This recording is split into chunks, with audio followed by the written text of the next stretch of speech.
제6편 우리는 감정을 왜 논리로 포장하는가? 이성이라는 이름의 가짜 가면을 우리는 너무도 자연스럽게 쓰고 살아갑니다. 사람은 흔히 말합니다. 충분히 생각한 뒤에 선택했다고 말입니다. 내 안의 뜨거운 감정을 다 정리한 뒤 가장 차갑고 이성적인 판단 끝에 내린 결정이라고 스스로를 믿으며 당당하게 말합니다. 그러나 정말로 그러할까요? 우리는 스스로를 통제하는 유능한 선장이라 믿지만 실상은 거대한 바다의 흐름에 몸을 맡긴 채 표류하는 작은 조각배일지도 모릅니다. 우리는 선택의 결과는 구구절절 설명할 수 있어도 그 선택이 잉태되던 최초의 순간은 기억하지 못합니다. 선택은 언제나 우리의 정교한 논리보다 훨씬 먼저 보이지 않는 마음의 심연에서 이미 시작되기 때문입니다. 우리가 합리적이라고 믿는 그 순간에도 내면의 바다 밑바닥에서는 거대한 조류가 움직이고 있습니다. 지금까지 쌓아온 감정의 잔재, 기억의 파편, 그리고 무의식적인 갈망이 뒤섞여 만들어낸 강력한 흐름입니다. 이 흐름을 무시한 채 겉으로 드러난 잔물결만 보고 항로를 결정했다고 믿는 것은 인간의 오만입니다. 이제 우리는 그 파도 아래의 심연을 정직하게 들여다보아야 합니다. 인간의 가장 정교한 기만이 논리적 포장의 실체를 벗겨내는 여정을 지금 시작합니다. 우리는 논리를 선택의 도구라 믿어왔습니다. 그러나 그것은 종종 결정 이후에 등장하는 알리바이였습니다. 과거 조선의 어느 선비가 중요한 관직을 제안받았다고 가정해봅시다. 그는 며칠 밤을 뜬 눈으로 지새우며 붓을 들어 나아가야 할 이유와 물러나야 할 이유를 조목조목 적어 내려갑니다. 명분과 실리, 국가의 안위와 가문의 영광을 논하며 결국 그는 관직을 수락합니다. 그는 스스로 이 모든 과정이 학문적 수양에 근거한 이성적 판단이었다고 믿습니다. 하지만 과연 그럴까요? 사실 그의 마음은 이미 첫 통지문을 읽는 순간 권력에 대한 오래된 갈망이나 가난에 지친 가족들의 눈망울을 떠올리며 수락적으로 기울어 있었을지 모릅니다. 그가 밤새 적어내려간 수많은 명분은 사실 이미 하고 싶은 마음을 해야만 하는 당위로 바꾸기 위한 정교한 알리바이에 불과합니다. 현대 뇌과학은 이를 뒷받침합니다. 감정을 담당하는 편도체는 이성을 담당하는 전두엽보다 훨씬 먼저 반응합니다. 마음이 먼저 판결을 내리면 뇌는 그때부터 그 결론이 틀리지 않았음을 증명하기 위해 세상의 모든 논리적 근거를 긁어모아 그럴듯한 서사를 만들어냅니다. 우리는 결정을 내린 주인이 아니라 이미 내려진 결정을 정당화하기 위해 고용된 변호인에 가깝습니다. 이러한 논리적 포장은 우리가 스스로를 합리적인 존재로 규정하고 싶어하는 강력한 본능에서 비롯됩니다. 우리는 생각이 방향을 정한다고 믿습니다. 그러나 생각은 종종 이미 지나간 항로를 기록할 뿐입니다. 배를 움직이는 것은 무엇입니까? 겉으로는 키를 잡고 있는 선장의 손처럼 보이지만 실제로 배를 밀어내는 것은 엔진의 강력한 추진력과 바다 밑의 거대한 해류입니다. 여기서 엔진과 해류는 우리의 마음과 무의식이고 선장의 손은 생각입니다. 선장은 배가 움직인 뒤에야 이 항로는 바람이 적당해서 택했다라고 항해일지에 기록합니다. 하지만 사실 배는 이미 해류에 밀려 그 길을 가고 있었습니다. 우리가 내세우는 논리는 사후에 조작된 기록에 불과합니다. 이것을 인정하는 순간 우리는 비로소 자신의 선택을 투명하게 바라볼 수 있는 첫걸음을 떼게 됩니다. 논리라는 증인을 내세워 어쩔 수 없었다거나 이게 최선이었다고 책임을 회피하는 대신 내 마음이 왜 그토록 간절하게 그 방향을 원했는지를 정직하게 물어야 합니다. 우리는 선택의 이유는 논리적으로 말할 수 있어도 왜 하필 그 방향이었는지에 대해서는 끝내 침묵하게 됩니다. 수많은 대안 중 왜 유독 그 지점에서만 내 가슴이 뛰었는지, 왜 그 위험한 길에 그토록 끌렸는지에 대한 답은 논리 너머의 영역에 존재하기 때문입니다. 생각은 결코 방향을 선도하지 않습니다. 그저 마음이 이미 가버린 길을 뒤따라가며 그럴싸한 지도를 그릴 뿐입니다. 지금의 선택은 오늘의 계산이 아니라 당신이 살아온 시간의 결과입니다. 마음의 기울기는 하루아침에 형성되지 않습니다. 그것은 당신이 살아온 모든 날의 기록이 차곡차곡 쌓인 지층입니다. 조선의 도공이 흙을 빚을 때 그 손길에는 평생을 겪어온 가난의 기억, 스승에게 받은 꾸지람, 우연히 본 산천의 아름다움이 모두 녹아들어 있습니다. 그가 빚어낸 도자기에서는 그 순간의 선택이 아니라 그가 살아온 시간의 결과입니다. 우리 역시 마찬가지입니다. 어린 시절의 결핍은 우리 마음의 지층에 깊은 골짜기를 만듭니다. 학창 시절의 작은 성공은 완만한 능선을 만듭니다. 힘들 때 도망쳤던 비겁한 순간들은 그곳에 단단한 암석을 심어 놓습니다. 그래서 지금 당신 앞에 어떤 상황이 닥쳤을 때 당신의 마음은 그 지층의 형상을 따라 가장 자연스럽게 기우는 쪽으로 흘러갑니다. 어떤 선택이 고민 없이 지나치게 빠르다면 그것은 당신 내면의 지형이 그쪽으로 가파르게 깎여 있기 때문입니다. 반대로 끝없이 망설이고 있다면 그것은 상충하는 두 지층이 내면에서 격렬하게 충돌하고 있다는 신호입니다. 선택은 현재의 행위인 동시에 과거의 증명입니다. 우리는 왜 감정을 논리로 포장할까요?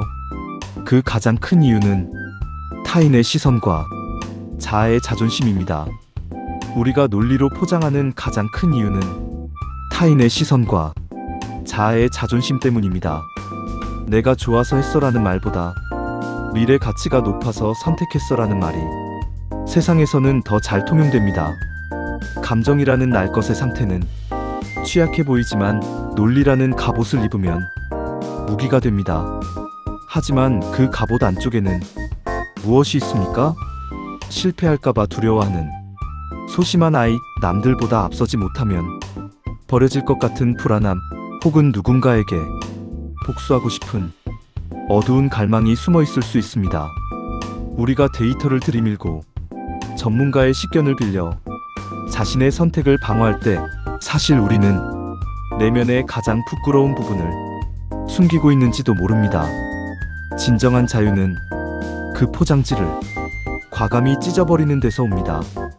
내가 왜 이 선택을 했는지에 대해 남들에게 설명할 논리를 찾기 전에 나 자신에게 정직해져야 합니다. 나는 사실 두려워서 이 길을 택했다거나 나는 인정받고 싶어서 이 고통을 감수하고 있다고 고백하는 순간 논리의 감옥은 무너지고 진짜 선택의 주도권이 돌아옵니다. 스스로에게 정직한 자만이 타인의 평가로부터 자유로워질 수 있습니다. 논리는 타인을 설득하기엔 좋으나 자기 영혼을 속이기엔 너무나 빈약한 도구입니다.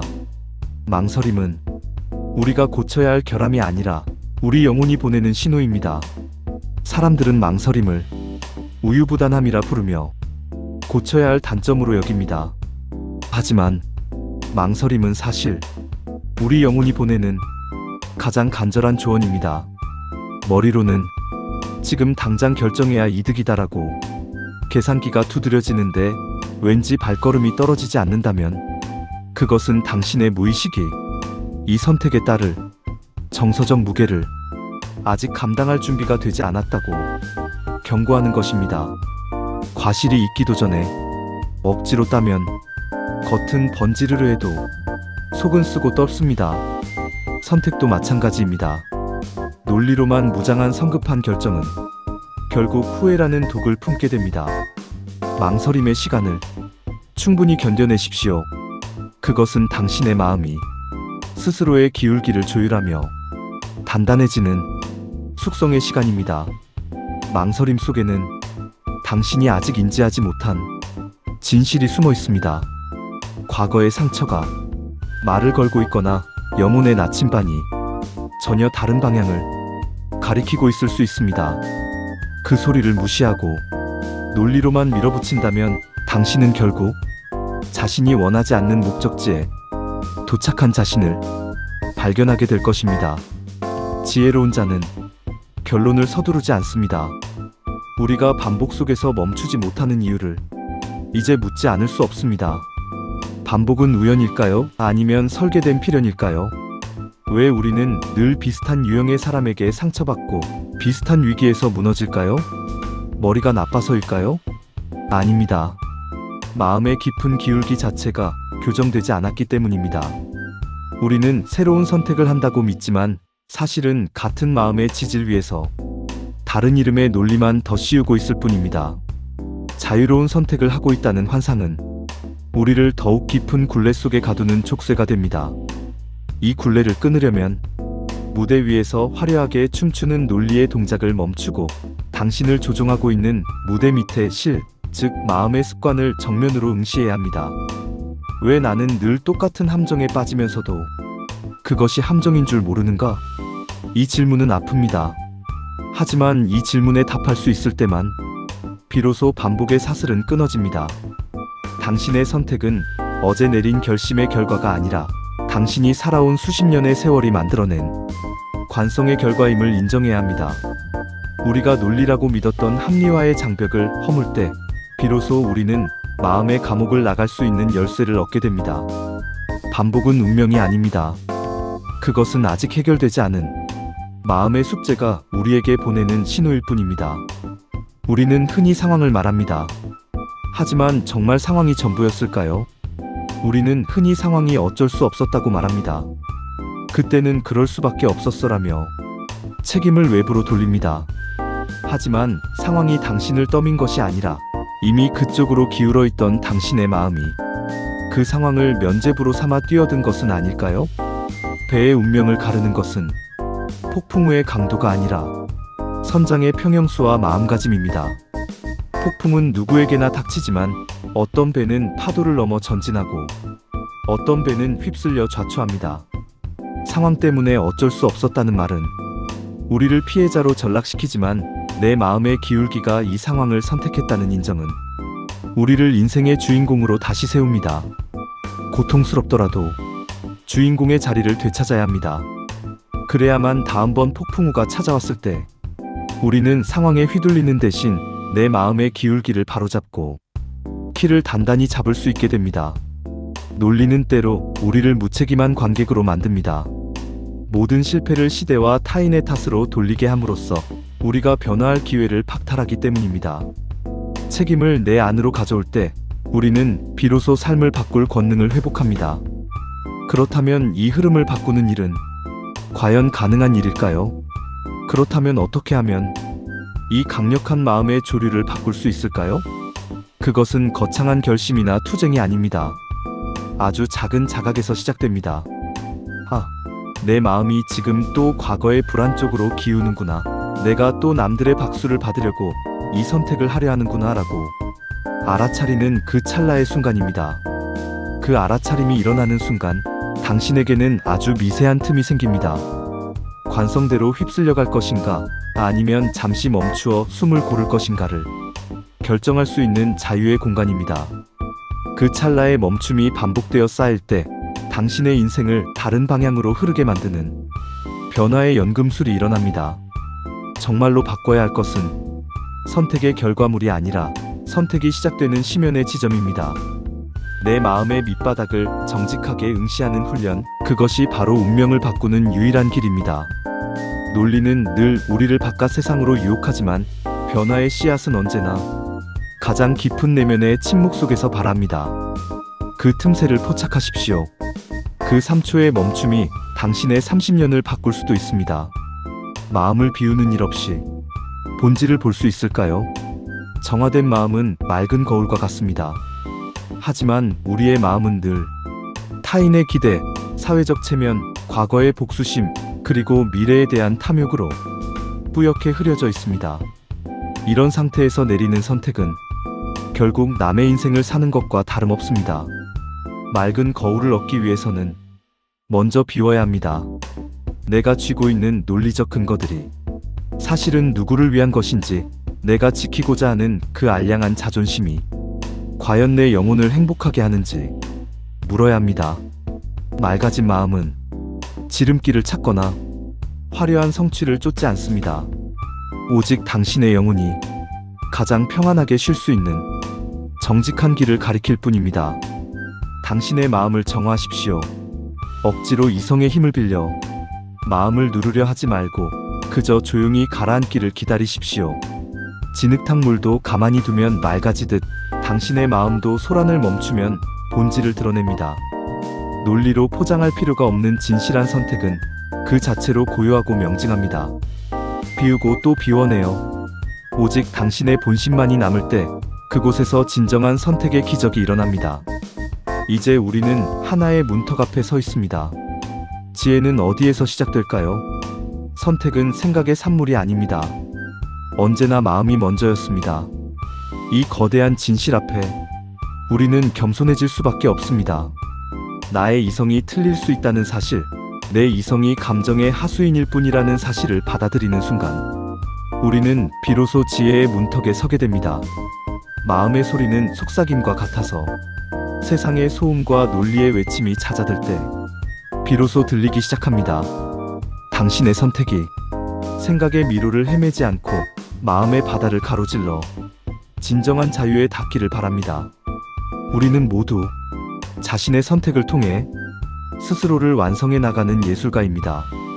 당신의 인생이라는 캔버스에 어떤 색을 칠할지는 당신의 차가운 머리가 아니라 당신의 뜨거운 가슴이 이미 결정했습니다. 그 결정을 억지로 논리로 포장하지 마십시오. 그저 그 이끌림의 정체를 정직하게 대면하고 책임지는 삶을 사십시오. 지혜는 많이 아는 것에 있지 않고 내가 무엇에 휘둘리는지를 아는 것에 있습니다. 마음의 파도를 거스르려 애쓰기보다 그 파도의 근원을 이해하는 겸손함이 우리를 더 멀리 데려다 줄 것입니다. 마음이 먼저였다는 사실을 받아들이는 것은 안도감과 동시에 두려움을 줍니다. 안도는 내가 왜 그렇게 살았는지를 이해하게 된 데서 오고, 두려움은 이제 더 이상 비겁하게 숨을 곳이 없다는 사실에서 옵니다. 하지만 이 두려움을 통과해야만 진짜 성장이 시작됩니다. 선택의 책임은 그 순간의 결정만이 아니라 그 결정을 향해 마음을 방치해온 수많은 시간까지 포함합니다. 마음을 돌아보지 않는 한 삶은 계속해서 비슷한 궤적을 그리며 헛돌 것입니다. 오늘 당신의 마음은 어디를 향해 있습니까? 어떤 사소한 기울어짐이 당신의 미래를 결정하려 합니까? 마음의 시작점을 묻는 고요한 침묵 속에서 당신의 삶은 비로소 당신이 진정으로 원하는 방향으로 흐르기 시작할 것입니다. 선택은 생각에서 시작되지 않습니다. 언제나 마음이 먼저였습니다. 그리고 그 마음을 이해하는 순간 당신의 길은 스스로 열릴 것입니다. 우리는 이제 논리의 포장지를 벗기고 우리 내면의 가장 진솔한 목소리를 마주할 준비가 되었습니다. 그 목소리가 비록 작고 초라할지라도 그것이야말로 당신을 가장 당신답게 만드는 유일한 진실입니다. 당신의 새로운 선택을, 그리고 그 선택이 만들어갈 당신만의 아름다운 인생을 진심으로 응원합니다. 선택은 언제나 당신의 마음에서 이미 아름답게 시작되었습니다.